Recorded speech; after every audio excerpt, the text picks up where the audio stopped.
Assalamualaikum warahmatullahi wabarakatuh.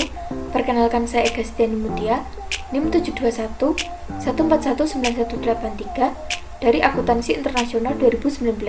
Di sini saya akan mempresentasikan mengenai sumber daya komputasi dan komunikasi. Perangkat keras. Perangkat keras adalah komponen dari komputer yang sifat alatnya bisa dilihat dan diraba secara langsung atau yang berbentuk nyata secara fisik, yang berfungsi untuk mendukung proses komputerisasi. Komputer memiliki bermacam-macam kecepatan dan harga, namun semua memiliki fitur-fitur yang umum. Fitur yang menjadi perhatian kita adalah prosesor, memori, kapasitas penyimpanan, dan alat input serta output. Komputer-komputer yang besar menjalankan kebanyakan operasi komputer untuk sistem informasi tersentralisasi, disebut sebagai komputer mainframe, sedangkan komputer mikro yang digunakan oleh satu orang saja disebut komputer pribadi. Komponen-komponen utama komputer. Yang pertama yaitu prosesor. Prosesor adalah tempat di mana pemrosesan data dilakukan. Kecepatan prosesor dan ukuran word bersama-sama bergabung untuk meningkatkan kekuatan komputasi. Kecepatan prosesor.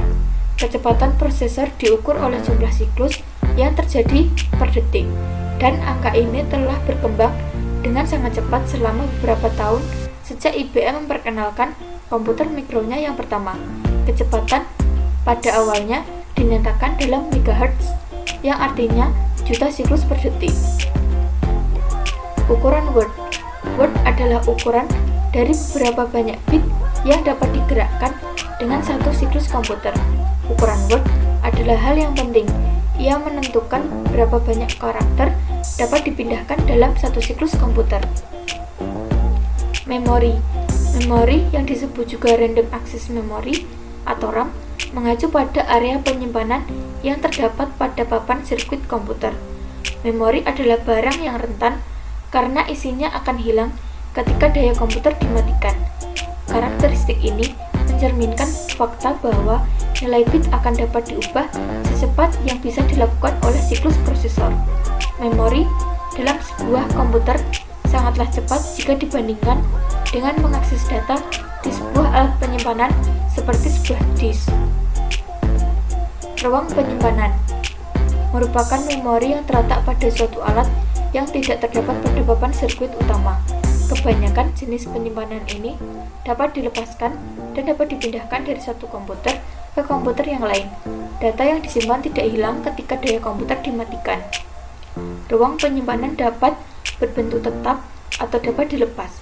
Ruang penyimpanan tetap adalah ruang penyimpanan yang terpasang secara permanen di dalam komputer. Contohnya, hard drive komputer mikro.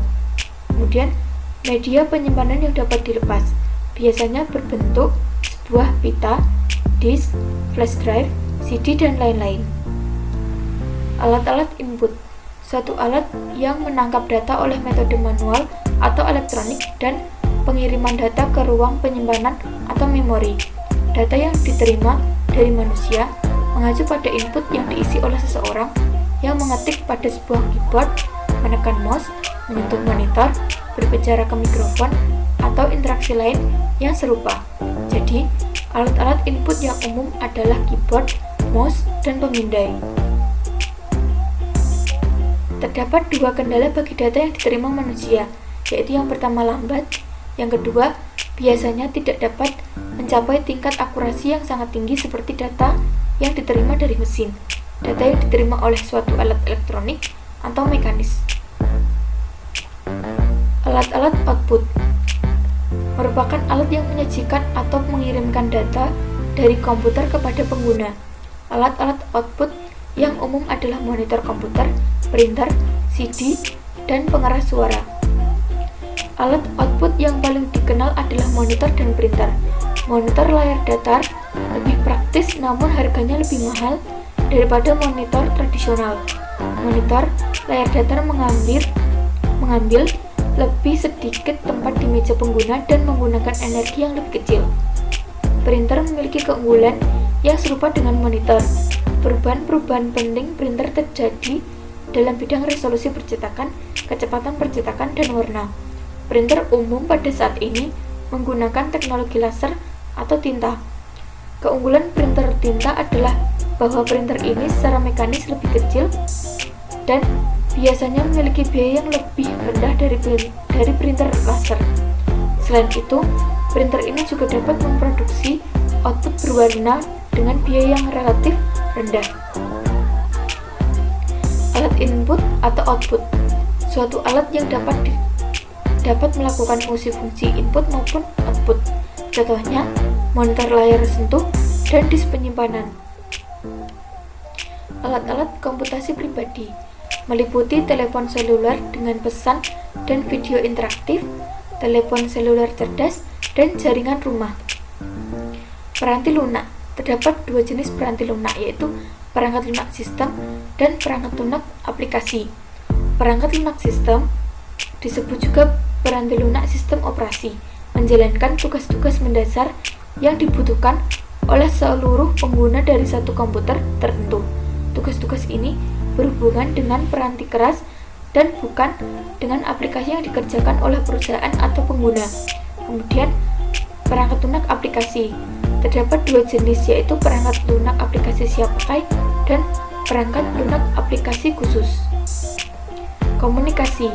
Yang pertama yaitu koneksi publik, seperti modem telepon, modem kabel, jaringan layanan digital terintegrasi, saluran berlangganan digital.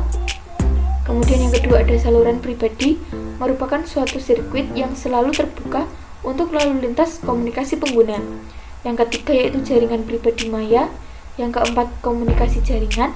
Yang kelima protokol untuk komunikasi komputer, meliputi sistem network arsitektur, token ring, dan Ethernet.